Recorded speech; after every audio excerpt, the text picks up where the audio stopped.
I had a feeling something was off. My girlfriend, let's call her Sarah, was spending a lot more time at my apartment, which was great, but she was always there when my roommate, Tom, was home. I work long hours, so I didn't think much of it at first. I trusted them both.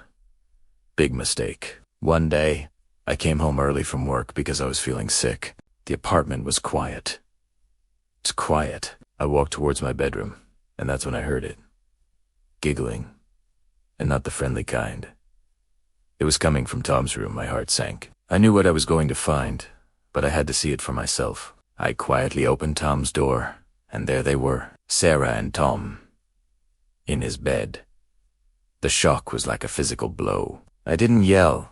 I didn't scream. I just closed the door, turned around, and walked out of the apartment. My mind was racing, a hurricane of betrayal and anger. But through the storm, one clear thought emerged. They both had to go.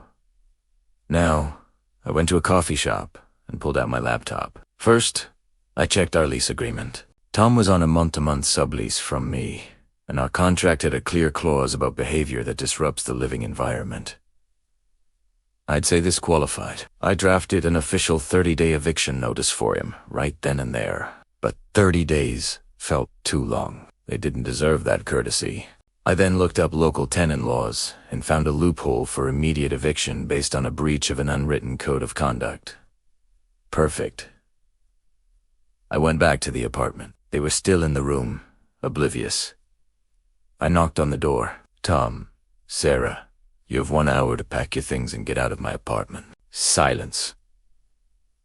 Then, frantic whispering. The door opened, and they both stood there, looking shocked and guilty. Tom started to stammer something about a misunderstanding.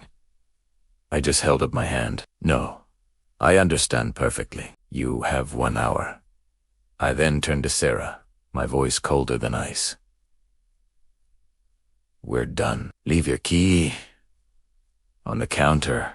They scrambled.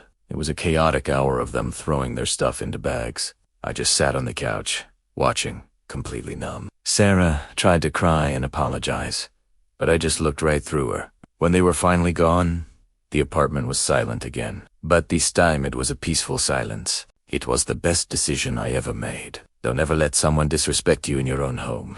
Thanks for listening to my story. Follow for more.